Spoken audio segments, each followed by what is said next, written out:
संदीप जी, मुझे इस पर आपकी राय चाहिए, उसके बाद फिर मैं संतोष जी के पास जा रही हूँ। क्या ये कहा जा सकता है कि उद्धव ठाकरे सरकार के लिए भी एक 2 हफ्ते की मोहलत है, ये सरकार के लिए भी एक बहुत चुनौतीपूर्ण समय है?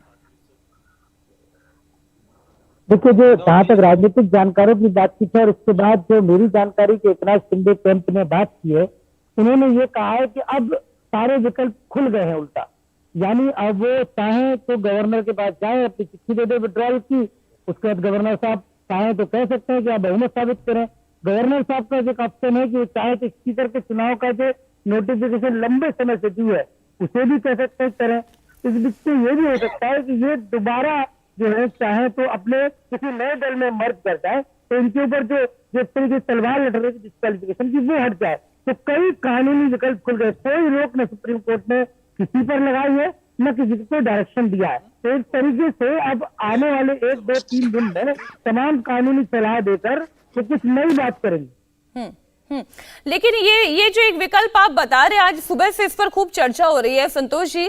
चर्चा ये हो रही है कि अगर ये 39 विधायक मनसे में चले जाते हैं राज ठाकरे से, क्योंकि कई सोर्सेस ये भी कह रहे हैं कि वहां से भी बातचीत हो रही है, ठाकरे सरनेम भी मिल जाएगा, हिंदुत्व का जो फ्लैग बेयरर हैं उससे अगर उद्धव ठाकरे से एकनाथ शिंदे नाराज हैं तो राज ठाकरे इस पैमाने पर एकदम खरे उतरते हैं उनके लिए।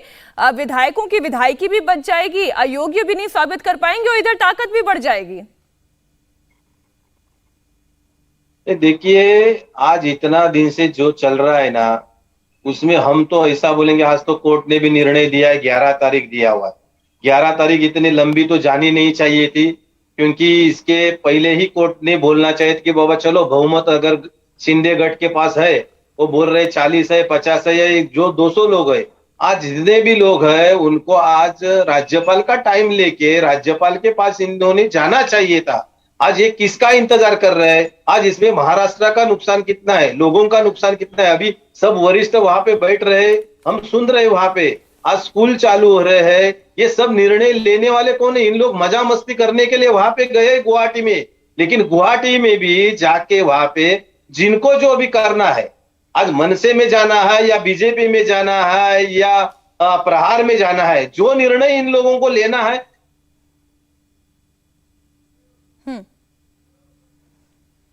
संतोष जी की आवाज नहीं पहुंच पा रही। मैं संतोष जी वापस आपके पास आती हूँ।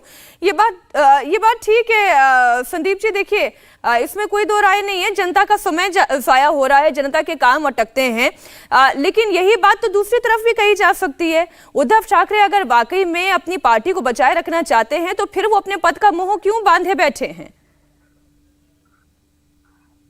देखिए, राजनीति में कोई भी लड़ाई आखिरी नहीं होती, जब तक चलती है कोई आदमी कुर्सी नहीं छोड़ता। और ये अव्वल सत्य क्यों छोड़ेगा? क्योंकि उनको अभी तक कागज पर उनकी बहुमत नहीं रही, ये किसी ने नहीं बताया। उनको बहुमत तो बताना चाहिए ना कि कागज पर नहीं रहा, इसके लिए उनको राज्यपाल के पास जाना पड़ेगा, बताना पड़ेगा, राज्यपाल को फ्लोर टेस्ट कराना पड़ेगा, या फिर विधानसभा स्पीकर का चुनाव हो, तो कागज पर अभी नहीं हो। यही सलाह शरद पवार साहब ने उनको दी है कि जब तक आप कागज पर कमजोर ना हो जाए पद ना छोड़े।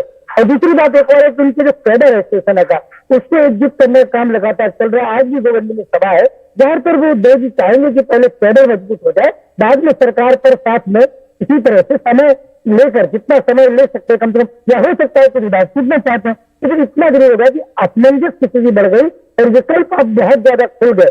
पहले लग रहा था कि अदालत शायद कोई डायरेक्शन देगी, अब तो गवर्नर भी फैसला ले सकते हैं और जो विधायक है वो फैसला ले सकते हैं, वो किसी में मर्ज हो सकते हो, तो बहुत सारे विकल्प अब खुल गए हैं।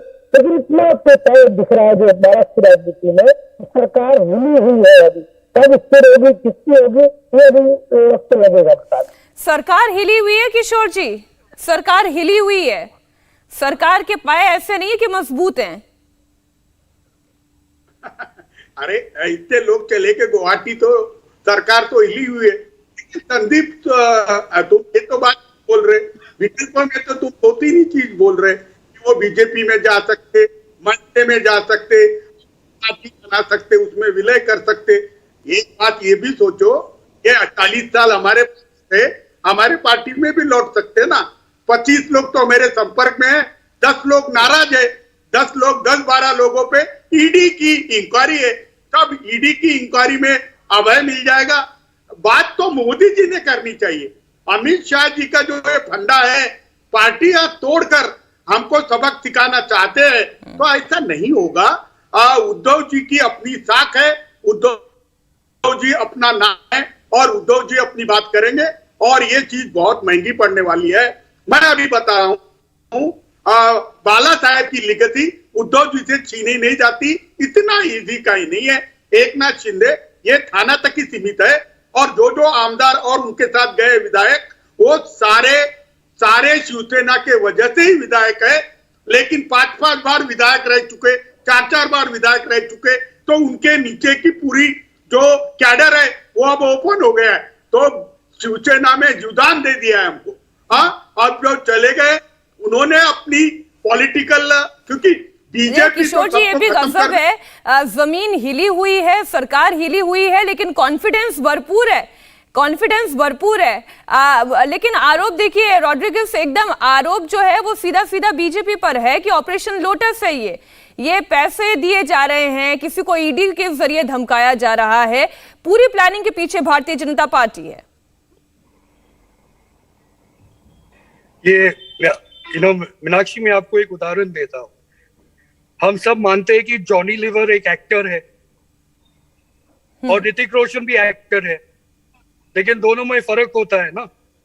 तो उद्धव ठाकरे, ये जो किशोर जी जो है यहाँ पे, आदित्य ठाकरे जॉनी लीवर है, उनको खुश रहने दो, सबको हंसाने दो। जो ऋतिक रोशन है वो 39 MLA या जो भी अमिताभ बच्चन है उनमें से, उनको आगे बढ़ने दो। अंत में इसका अंत फ्लोर टेस्ट में हो जाएगा।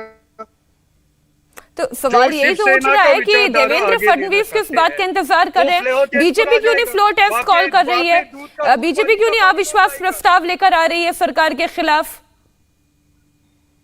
उसका जवाब मैं दूंगा आपको। ये इन दोनों की आपस की लड़ाई है, हमें उससे क्या करना है? अगर एक बिल्ली और एक बाघ में लड़ाई हो रहा है, पुसी कैट और एक टाइगर में लड़ाई हो रहा है, तो उसमें लायन क्या करे, शेर क्या करे उसमें? अभी एक जमाना था जब टाइगर होता था, अभी टाइगर से बिल्ली बन गया है, तो क्या करें? कुछ लोग उसमें अभी उनको लगा है कि यार हम बिल्ली बन गए, लेकिन हम एक्चुअली टाइगर है, बिल्ली क्यों रहे हम?